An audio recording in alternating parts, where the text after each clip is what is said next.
विश्वनाथ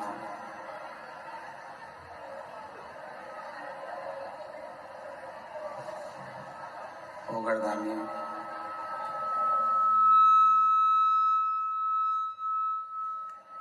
कालदर्शी कैलाशी विनाशी भगवान शिव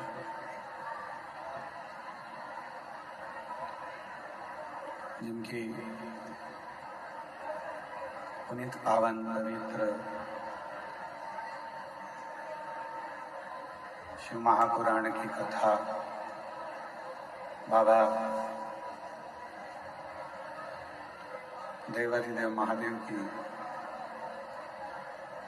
अनुपम कृपा से करुणा से उनकी दया से ये पवित्र पावन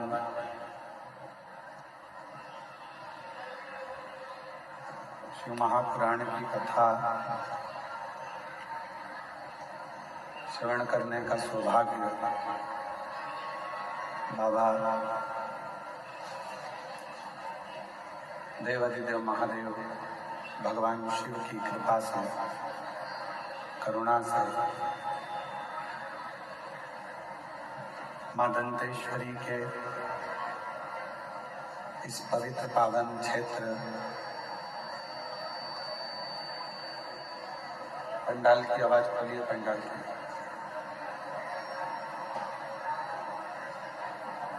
मां दंतेश्वरी की कृपा से, करुणा से, उनकी उदारता से पवित्र पावन क्षेत्र दंतेवाड़ा के इस पवित्र गिदम क्षेत्र में आवाज नहीं है पंडालों में। गिदम क्षेत्र में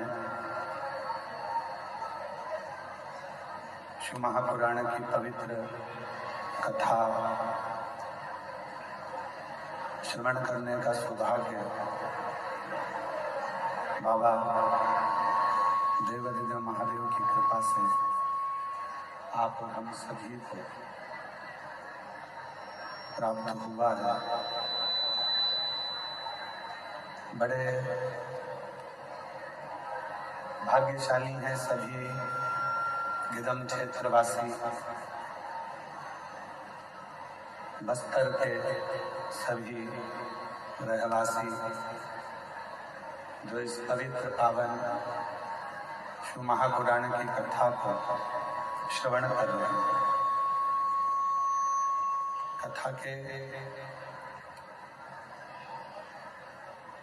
मुख्य यजमान में स्वर्गीय श्री अविनाश तिवारी जी, स्वर्गीय प्रमिला जी, स्वर्गीय अश्वजीत तिवारी जी की स्मृति में श्री विजय प्रसाद तिवारी जी, श्रीमती, एकदम रूखी आवाज जा रही है, गला पर पकड़ रहा है, श्री विजय प्रसाद तिवारी जी, श्रीमती कमला तिवारी जी, श्री अभिलाष तिवारी जी, श्रीमती श्यामा तिवारी जी, श्री अभिनव तिवारी जी, श्रीमती शुभांगी तिवारी जी, श्री सुशील तिवारी जी, श्रीमती अरुणा तिवारी जी, श्रीमती अनुनय तिवारी जी, श्री अभिजीत तिवारी जी, गिदम छत्तीसगढ़ से। एक बार सभी यजमान परिवार के लिए जोरदार ताली बजाकर उनका स्वागत, वंदन, अभिनंदन, जिन्होंने इस पवित्र पावन महापुराण की कथा को श्रवण कराकर लाभान्वित किया। कथा मंडप में विराजमान स्वामी श्री विशुद्धानंद जी महाराज जी, शिवानंद आश्रम, गुमरगुंडा, दंतेवाड़ा, श्री विधायक महोदय श्री क्षेत्राम अट्टामी जी, विधानसभा दंतेवाड़ा विधायक महोदय छत्तीसगढ़। एक बार इनके लिए भी जोरदार ताली बजाकर स्वागत, वंदन, अभिनंदन, जिनकी अथक प्रयास और बहुत प्रयास से पवित्र पावन शिव महापुराण की कथा श्रवण करने का सौभाग्य आप हमको प्राप्त हुआ है। पंडाल में आवाज नहीं आ रही है, पंडाल में आवाज नहीं जा रही है। भगवान शिव ओगड़दानी, त्रिकालदर्शी, कैलाशी, विनाशी भगवान देवाधिदेव महादेव जो संपूर्ण विश्व का कल्याण करने वाले हैं, संपूर्ण जगत का उद्धार करने वाले हैं। पंडाल में आवाज नहीं जा रही है।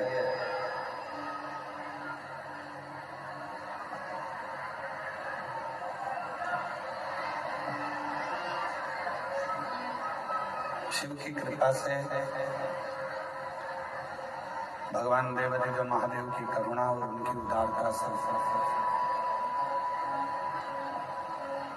ये जो मानव का शरीर मिला है,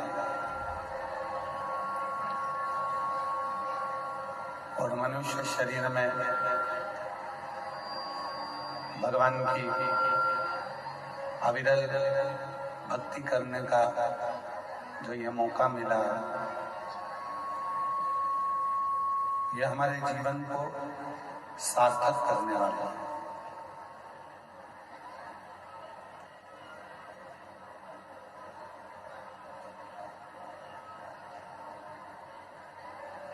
कथा मंडप में ही जिन्होंने पूर्व में बस्तर के ही क्षेत्र में कच्चे गांवों में शिव महापुराण की कथा करवाई, ऐसे श्री जितेंद्र जायसवाल जी सा परिवार यहाँ पधारे हैं। एक बार उनके लिए भी जोरदार ताली बजाकर स्वागत वंदन। और उनके सुपुत्र मयंक जी भी यहाँ आए हैं, उसके लिए साधु का। उसी बीच में हमारे बीच में जिन्होंने रायपुर में बड़ी दिव्य और भव्य कथा पूर्व में कराई, खंडेलवाल परिवार, खंडेलवाल जी, उनके पति जय श्री विशाल जी, पुत्र सागर जी खंडेलवाल, वो भी यहाँ आमंत्रित हैं। एक बार जोरदार ताली बजाकर उनका भी स्वागत वंदन अभिनंदन। और पुनः 2027 में आपके यहाँ फिर शिव महापुराण की कथा है, उसके लिए भी आपको साधुता है। शिव कृपा से भगवान देवाधिदेव महादेव की करुणा और उनकी उदारता से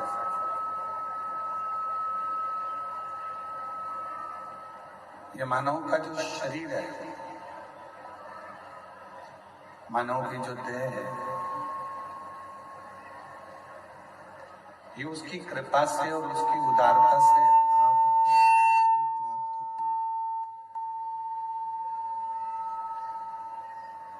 आपको और हमको मिली है। अब उस आवाज नहीं आ रही है क्या? आवाज नहीं आ रही है ग्राउंड में सबको। पीछे आवाज आ रही है कि नहीं आ रही है? नहीं आ रही है।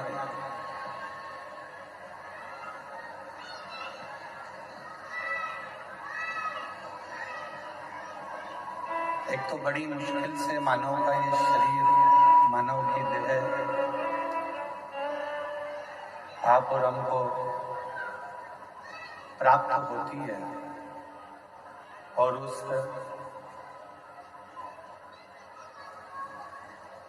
मानव की देह में भी अगर हम भगवान देवाधिदेव महादेव की अविरल भक्ति को धारण न कर पाए, भगवान शिव की अविरल भक्ति को अपने जीवन में न उतार पाए, तो फिर वो मनुष्य की देह लेना,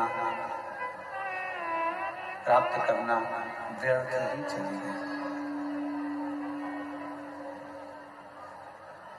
उसका फिर कोई मूल तत्व ही नहीं रहा।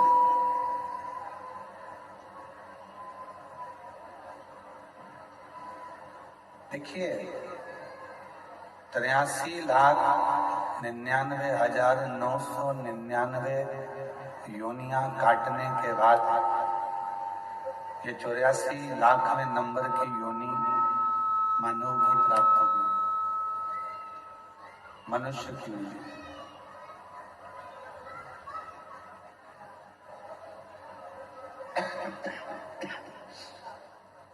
और बड़ी मुश्किल से प्राप्त हुई।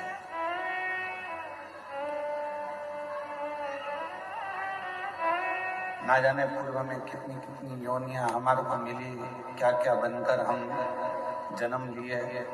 और उन योनियों को काटने के बाद में जब ये मानव की देह 84,00,000वें नंबर की ये मनुष्य की देह प्राप्त हुई, क्यों मिली?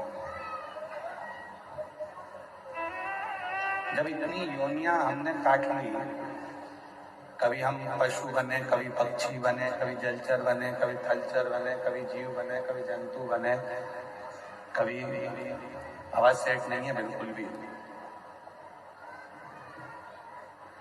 शंभु शंभु शंभु शंभु शंभु शंभु शंभु।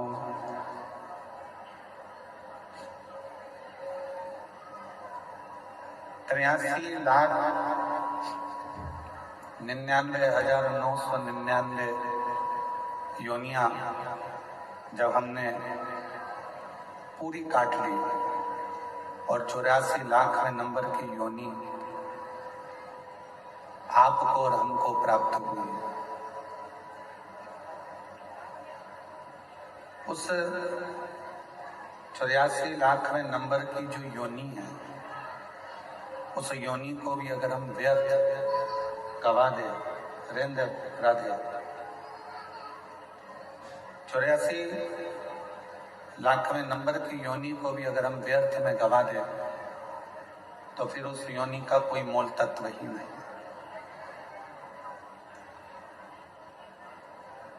ना जाने कितने कितने हमने पूर्व में कोई पुण्य करे होंगे, सत्कर्म करे होंगे, अच्छे कर्म करे होंगे,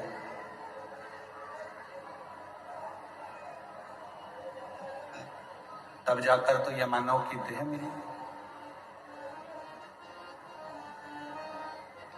और मान लो उस मानव की देह को फिर हम गवा दे, व्यर्थ निकाल दें, फिर वापस वही जलचर, थलचर, वायुचर, ऐसे ही जीव जंतु, पशु पक्षी की योनियां प्राप्त करते रहेंगे।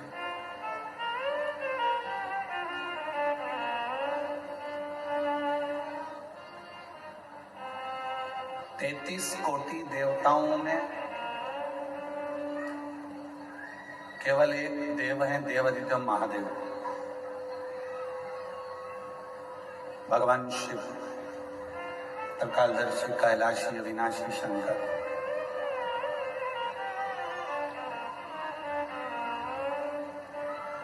जो दुख में भी सुखी रहने की प्रेरणा देते हैं। तकलीफ जिंदगी में कितनी भी रहे, उसमें खुश रहने की प्रेरणा यदि कोई देते हैं तो वह देवादिदेव महादेव देते हैं। कंठ में विष भरा हुआ है तो भी उनके चेहरे पर प्रसन्नता।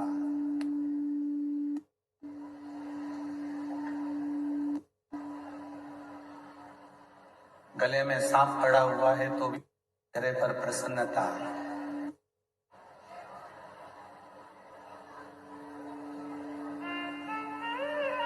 राधे तुम सेट करो थोड़ा।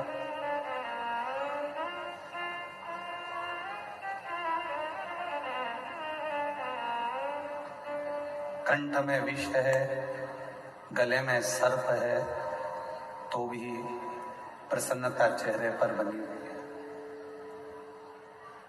और यही प्रसन्नता आपकी जिंदगी में होना चाहिए।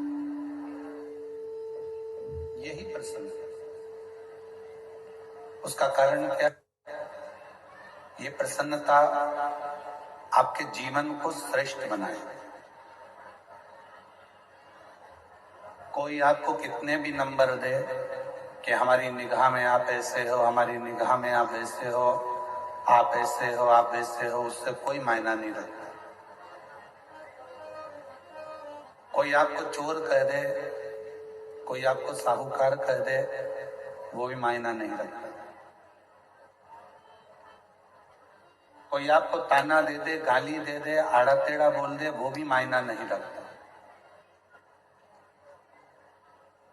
मायना क्या रखता है कि आप अपनी निगाह में अपने आप को क्या समझते हैं।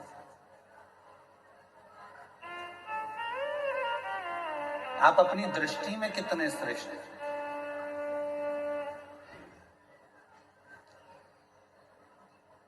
अच्छाई अपनी कंपनी का माल है, सत्यता अपनी फैक्ट्री का माल है।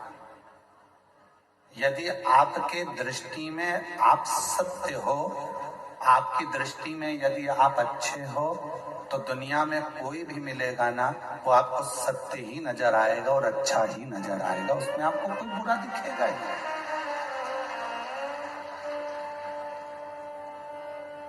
फिर उस समय कोई आपको बुरा नजर नहीं आएगा, आपको उसमें सब अच्छे ही दिखेंगे। उसमें कोई बुराई आप देख भी नहीं पाओगे। बुरा जो देखन में चला और बुरा न मिलिया कोई। फिर संसार में बुरा कौन है?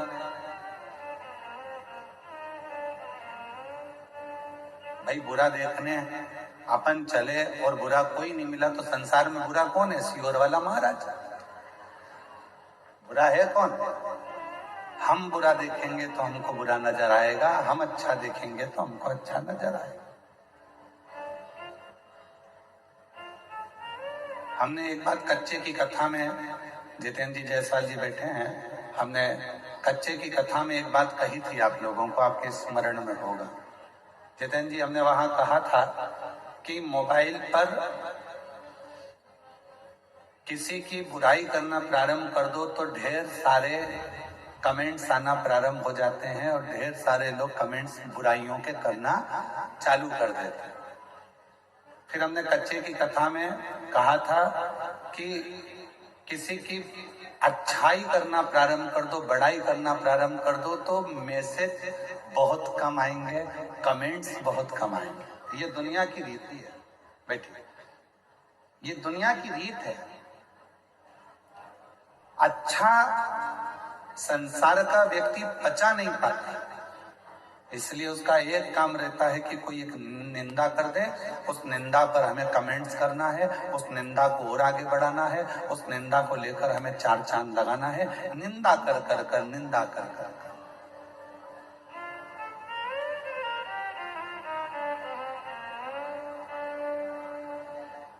कहीं से ऐसा मालूम पड़ जाए कि इसकी निंदा करना है, बस वो निंदा को लाकर अपने को निंदा करना प्रारंभ करना है और जनमानस में उस निंदा को दे। क्यों? उसका कई लोग कहते हैं गुरुजी ये निंदा करने वालों को भगवान नहीं सुधारता, तो कहा परमात्मा ने इनको जानकर कर पैदा करा है, क्योंकि अगला जन्म इनका जो होगा, निंदा करने वाले का जो अगला जन्म, हमारे शास्त्र कहते हैं कि चुगली करने वाला, निंदा करने वाले का अगला जन्म कब्र बिज्जू का होता है। कब्र बिज्जू जानते हो? जो कब्र को खोद कर उसमें से मुर्दे को निकालता है।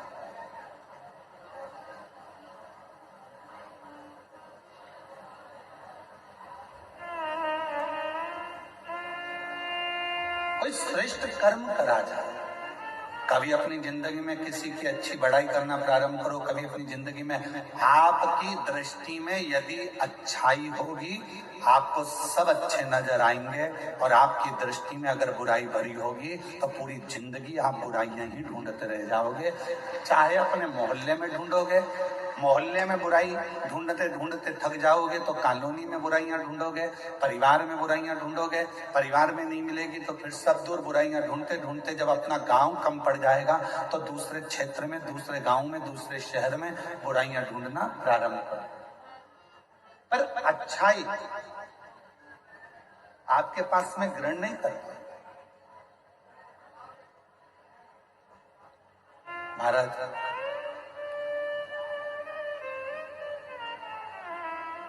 कितना सुंदर प्रश्न है। एक बार माता पार्वती जी ने शिव जी से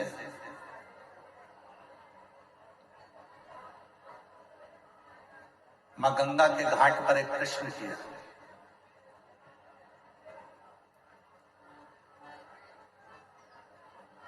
थोड़ा सावधानी से सुनिएगा इस प्रश्न को।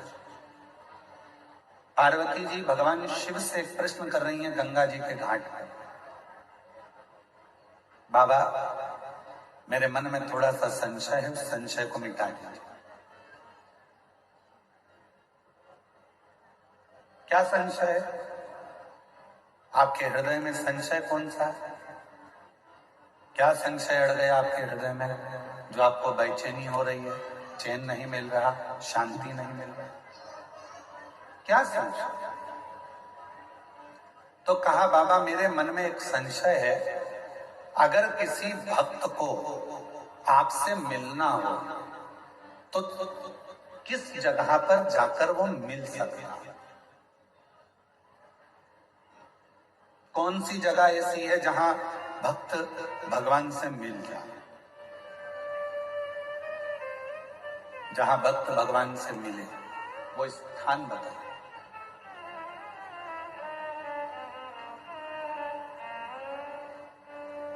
जैसे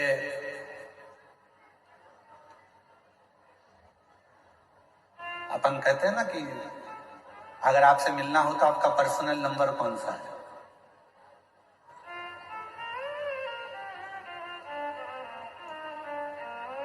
हमें अगर फोन करना है तो आपका पर्सनल नंबर कौन सा हो सकता है? तिवारी जी, विजय प्रसाद तिवारी जी, आपका पर्सनल नंबर कौन सा है? नंबर ही नहीं है। तो जो साथ रहते हैं उनका तो होगा। शंभू बड़े सरल है, बड़े साथ। तो कहते हैं किसी से अगर मिलना हो तो उसका पर्सनल नंबर पूछा जाता है कि आपका पर्सनल नंबर कौन सा है। अगर हमें बात करना हो, बहुत जरूरी बात हो, तो आपका नंबर मिल सकता है, प्राप्त हो सकता है। ये बॉटल बांटने वाले भैयाओं से मेरा एक निवेदन है कि पीछे जो लोग धूप में बैठे हैं, मेरी जीजियों, आप लोग तो पानी की बोतल साथ लाए हो ना, बोलो तो जम के। तो जो पीछे धूप में बैठे हैं उनसे निवेदन है कि यहाँ बाटल ना देकर जो वनवासी आदिवासी क्षेत्र के मेरे बहन भाई धूप में बैठे हुए हैं, आप उनको बाटल दीजिए पानी की और उनको प्रदान करें।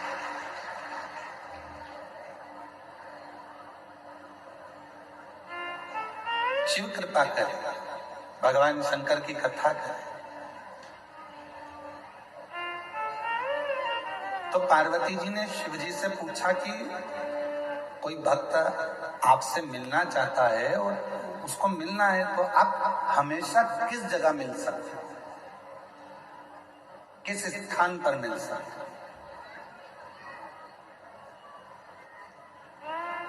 कोई पर्सनल नंबर आपका दीजिए जिससे हम बात कर सकें। तो क्या वो कौन सी जगह है, कौन सा स्थान है जहां शिव तुरंत मिल सकते? फिर पार्वती जी ने कहा कि आप कैलाश पर मिल सकते हो। तो भगवान शंकर ने कहा कैलाश पर मिल तो जाऊंगा, मना नहीं है मिलने के लिए, पर बात इतनी सी है, जिसके पास में पैसा होगा खर्चा कर कर, जिसका शरीर सही चल रहा होगा मेहनत कर कर तो कैलाश तक पहुंच जाएगा। पर जो बेचारा गरीबड़ा है, साधारण है, उसके पास पैसा भी नहीं है, जाने आने का साधन भी नहीं है, वो कैलाश पर कैसे पहुंचे? वो कैलाश पर्वत तक कैसे पहुंचे? तो पार्वती जी ने कहा फिर आप क्या केदार पर मिल जाओगे?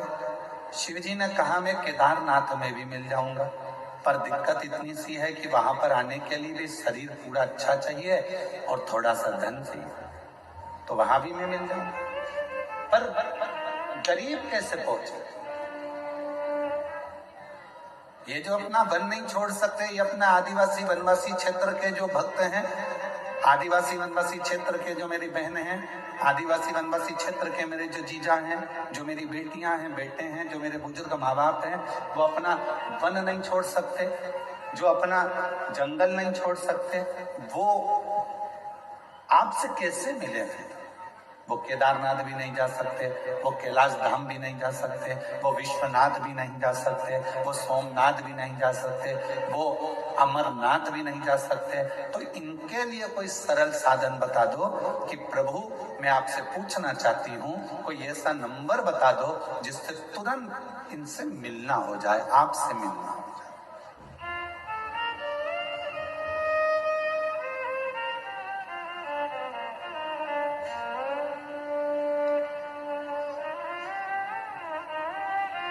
कोई ऐसा नंबर महाराज?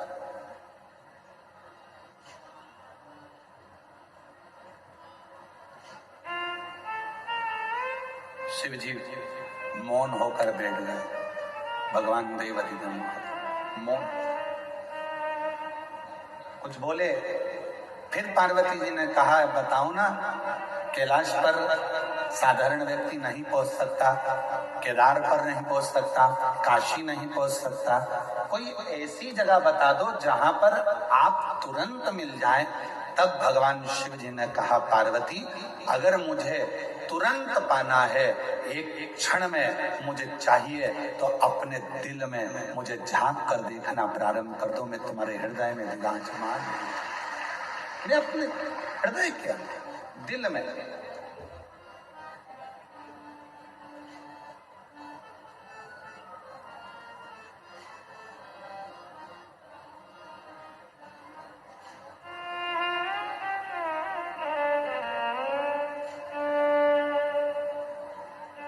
बस वही। और मुझे एक जरूरी काम भोला का, और मैंने ढूंढा देश तमाम भोला, कहाँ मिलेगा, कहाँ मिलेगा, कहाँ मिलेगा, कहाँ मिलेंगे, कहाँ मिलेंगे, कहाँ मिलेंगे, मुझे एक जरूरी काम भोला, मैंने ढूंढा देश तमाम भोला, कहाँ मिलेगा, मुझे एक जरूरी काम भोला, कहाँ मिलेगा, कहाँ मिलेगा, कहाँ मिलेगा, कहाँ मिलेगा, कहाँ मिलेगा, कहाँ मिलेगा, मैंने ढूंढा देश तमाम भोला, कहाँ मिलेगा, ओ मैंने ढूंढा देश तमाम भोला। शिव कह रहे हैं, कोई मुझे तीर्थ में ढूंढेगा, कोई मुझे स्थानों पर ढूंढेगा, कोई मुझे मंदिर में ढूंढेगा, कोई मुझे शिवालय में ढूंढेगा, जिसकी जहां मर्जी होगी कैलाश तक मुझे ढूंढने के लिए आएंगे। दुनिया के लोग सब जगह ढूंढते हैं, पर ईश्वर जो उसके अंदर बैठा हुआ है वो अंदर झांक कर नहीं देखता। जिस दिन वो अंदर झांकेगा, अंदर झांकने के लिए, अपने भीतर खोजने के लिए क्या करना पड़ेगा? तो कहा, किसी एकांत में बैठकर, कहीं एकांत में बैठकर जब आप शंकर के ओम नाद को करोगे तो वो भीतर से प्रकट होकर तुम्हारे सम्मुख में आकर खड़ा हो जाए, भीतर से।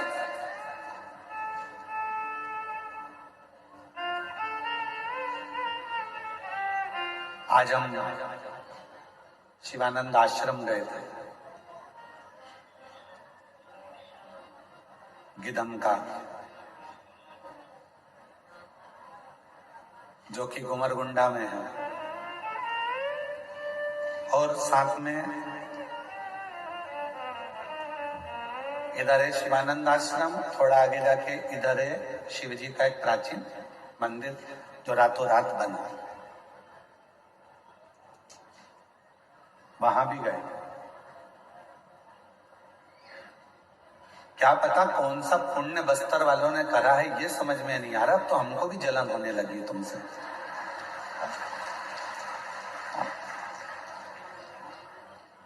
ना जाने कौन सा पुण्य करा। इतने सुंदर सुंदर शंकर के शिवलिंग, इतने सुंदर सुंदर मंदिर, और आश्चर्य है।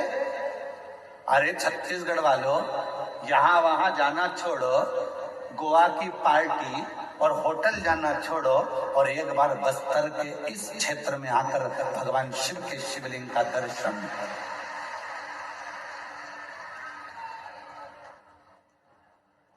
शिवलिंग का दर्शन।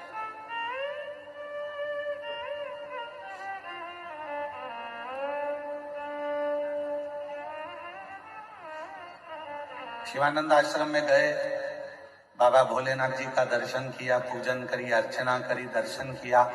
आश्रम की मिट्टी में बैठकर अगर 2 मिनट भी कोई वहां पर तप में, साधना में, समाधि में लग जाए। मैं विशुद्धानंद महाराज स्वामी को प्रणाम करता हूं। महाराज जी, अगर उस भूमि पर अगर कोई सच्चा संत अगर बैठ जाए ना, तो 2-4 दिन तो उठना मुश्किल है महाराज। 2-4 दिन तक उठ नहीं सकता, ये पक्का। दिल लूट लिया वो भूमि ने जहां पर संत इतनी साधना, संत साधना। और अगर महाराज जी सरकार अगर परमिशन देगी, कभी योग लग गया तो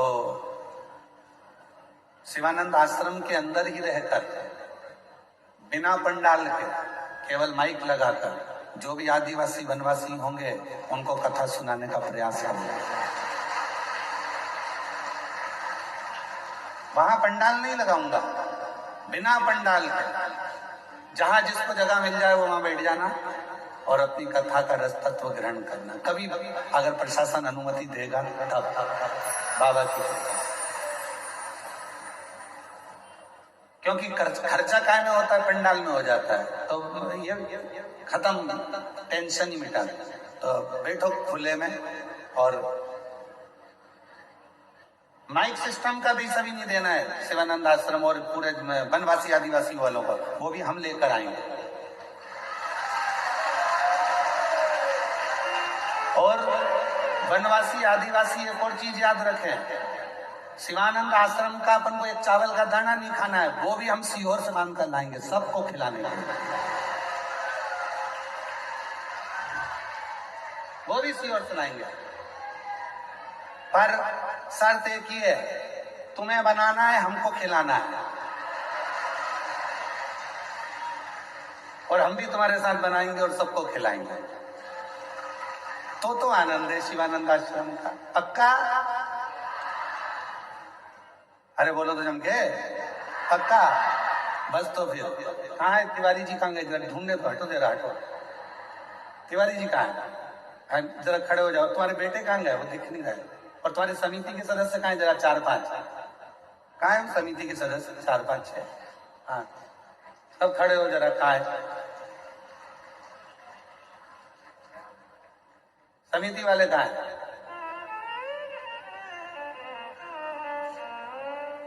धीरे धीरे मत बोलो तिवारी जी, जरा अच्छे से बोलो। पक्का है कि नहीं है? पक्का है ना? हाँ, तुमसे कुछ नहीं चाहिए, सब भोलेनाथ करेंगे शिवानंद आश्रम में, बाबा बैठा है करने वाला। बस तो फिर प्रयास करेंगे शीघ्र अतिशीघ्र, जब भी कोई साल 1.5 साल के अंदर, 1.5 साल के अंदर कोई भी ऐसा योग बन गया और परमिशन अगर मिल गई प्रशासन ने कि हाँ उस जंगल क्षेत्र में, उस आश्रम के अंदर आप कथा। कहाँ है विधायक जी? कहाँ है? ओ हो, जोरदार ताली बजाओ जरा, यहीं पे जोरदार ताली बजाओ। हाँ, जय हो जय हो जय हो। फिर तो हो गई कथा, पक्का है। बोला हरा हरा महादेव, संपूर्ण वनवासियों के लिए, आदिवासियों के लिए। और फिर कह रहा हूं, इस पूरे बस्तर की भूमि पर, बस्तर क्षेत्र में आदिवासी वनवासियों के लिए कोई भी कथा कराओ, ये बालक आपका बेटा, आपका भाई, जब कहोगे तब आकर कथा का तत्व ग्रहण करा कर, जब बोलो।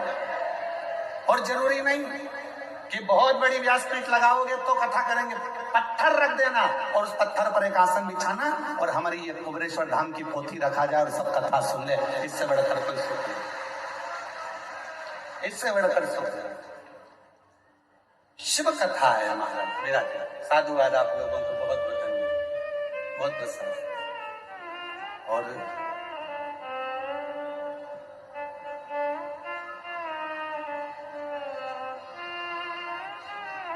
महाराज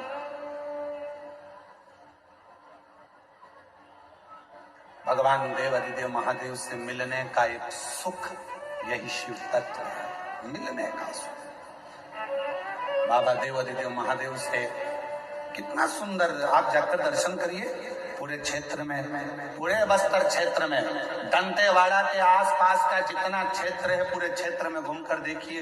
हर मिट्टी के अंदर से, खेत के अंदर से शंकर का शिवलिंग प्रकट होता रहता है, हर मिट्टी में से, हर। महाराज ये मेरे देव अधिदेव महादेव, मेरे भगवान शंकर की उदारता, शिव की कृपा।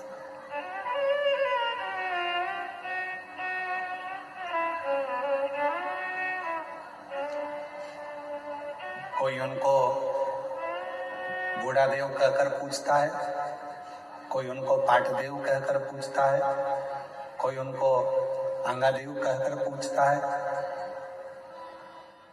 जिसकी जो मर्जी होती है। कोई उनको भैरम देव कहकर पूछता है, कोई उनको भंगाराम कहकर पूछता है, कोई उनको बूढ़ा देव कहकर पूछता है।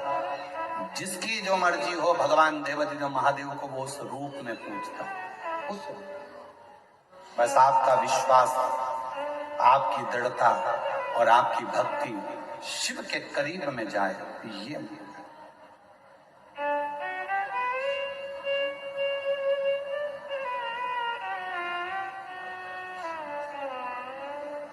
बहुत दिन हो गए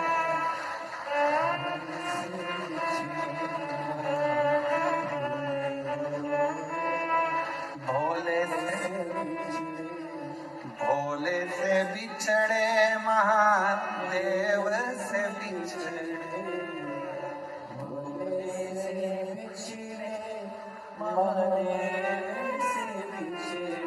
और वास्तवता है, बिल्कुल सत्य है। ये भजन यहीं पर बना, यहीं पर गाया पहली बार। और इस जगह पर भजन इसलिए बना क्योंकि यहाँ शिवजी इतने समय से विराजमान थे। बहुत दिन हो गए भोले से बिछड़े, बहुत दिन भोले से बिछड़े। मेरे भोले बाबा को सांप ही भावे, मेरे भोले बाबा को सांप ही भावे, मेरे भोले बाबा को सांप ही भावे, मेरे भोले बोलो बोलो बोलो बहुत दिन हो गए सांप को देखे, बहुत दिन हो गए सांप को देखे, बहुत दिन हो गए सांप को देखे, बहुत दिन हो गए सांप को देखे, बहुत दिन हो गए भोले से बिछड़े, बहुत दिन हो गए भोले से बिछड़े। भोले जी से बिछड़े, महादेव से बिछड़े, भोले जी से बिछड़े, महादेव से बिछड़े, ओ भोले जी से बिछड़े, महादेव से बिछड़े, भोले से बिछड़े, महादेव से बिछड़े। बहुत दिन हो गए भोले से बिछड़े, बहुत दिन हो गए भोले से बिछड़े, बहुत दिन हो गए भोले से बिछड़े। शंभो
चंदा ही भावे, मेरे भोले बाबा को चंदा ही भावे, भोले बाबा को चंदा ही भावे। बहुत दिन हो गए चंदा को देखे, बहुत दिन हो गए चंदा को देखे, बहुत दिन हो गए भोले से बिछड़े, बहुत दिन हो गए भोले से बिछड़े, बहुत दिन हो गए भोले से बिछड़े, बहुत दिन हो गए भोले से बिछड़े। शंभो भोले से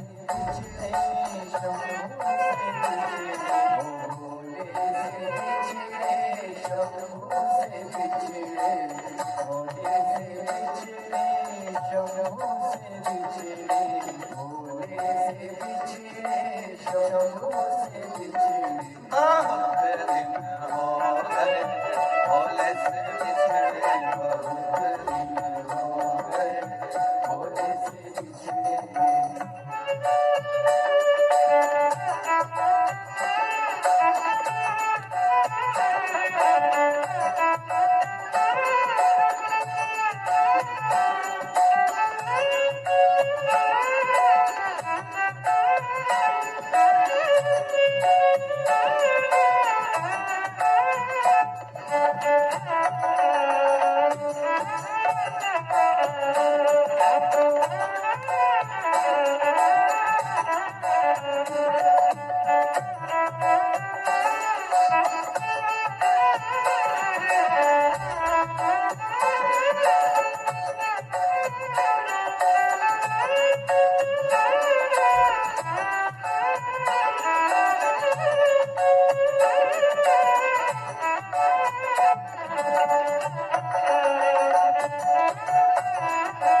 भोले से बिछड़े।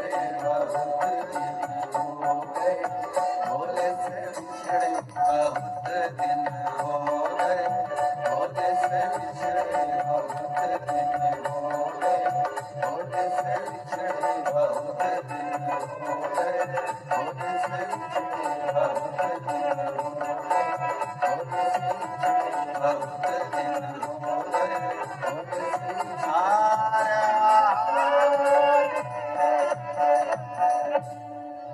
स्थान पर बैठकर भगवान देव महादेव से प्रार्थना करिए, विनय करिए। आज मौका मिला है, कथा का छठा दिवस है। आज कथा की शिवरात्रि है। कल कथा सुबह 8 बजे से 11 बजे तक होगी और टीवी पर आस्था चैनल पर वही 2 बजे से 5 बजे तक आएगी। फिर कथा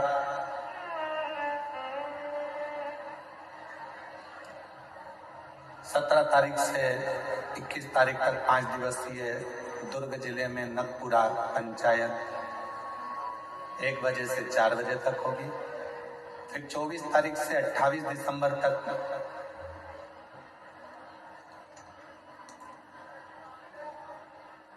पोद्दार स्कूल के पास JP infra complex Hatkesh Mira road east Mumbai में रहेगी 5 दिन की, 24 से 28 दिसंबर। 4 से 10 जनवरी सूरत गुजरात, 16 से 22 जनवरी बड़ोदरा गुजरात, 5 से 9 फरवरी नांदेड़ महाराष्ट्र, 11, 12, 13 फरवरी डबरा मध्य प्रदेश और 14 से 20 फरवरी सीहोर रुद्राक्ष महोत्सव कथा का रहेगा। बड़े भाव से आप और हम भगवान देव महादेव से प्रार्थना करें, अपने अपने मन की भाव। आज कथा का छठा दिवस है। दिल से बाबा को प्रार्थना करिए, मन का भाव कहिए, बाबा को विनय करिए, साथ में बोलिएगा, प्रार्थना करिए।